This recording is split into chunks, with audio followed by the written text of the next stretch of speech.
We are constantly in a torrent of change. The key here is to not lose our mooring.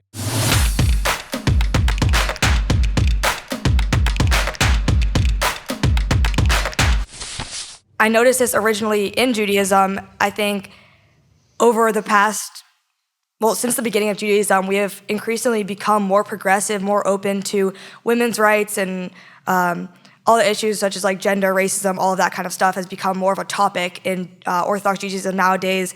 And with the conservative movement and the reform movement in Judaism, we have like continuously become more open and more liberal. So I guess my question is, and I think that kind of also relates to America nowadays. I think we have increasingly become more progressive. And I guess my question is it inevitable that our country continues to become more liberal and more progressive?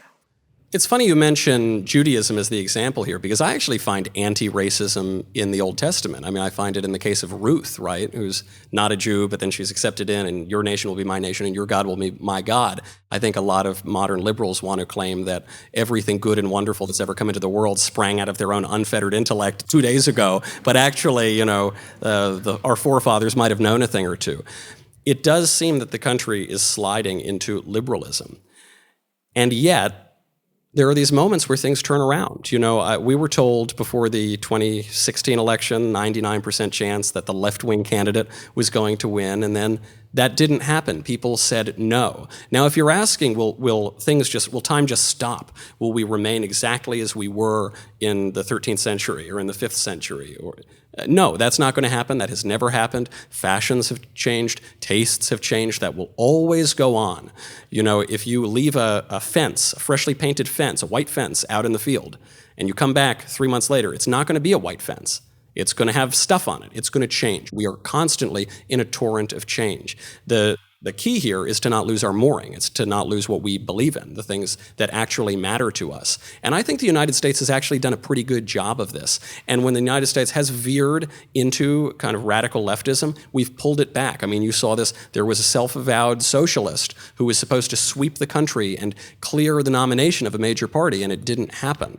Not yet, at least. Things slowed down. We put the brakes on in this country a fair bit, and every so often there's a big awakening. If you, in the 1970s, had said, what's America's future look like? People would have said, gas lines, socialism, hostages all over the place, not looking good. And then a couple years later, you get Ronald Reagan, you get Morning in America. You get a full quarter century of prosperity and hope and liking your own country again. These things happen. It's not just that we're inevitably rolling on the tides of history. Individual people do matter. They are the main aspect that matters in history. And anyone could do this. That's why we're all out here, isn't it, right? That's why we're all trying to deal in these ideas, trying to go out and spread a message that can hopefully make America great again.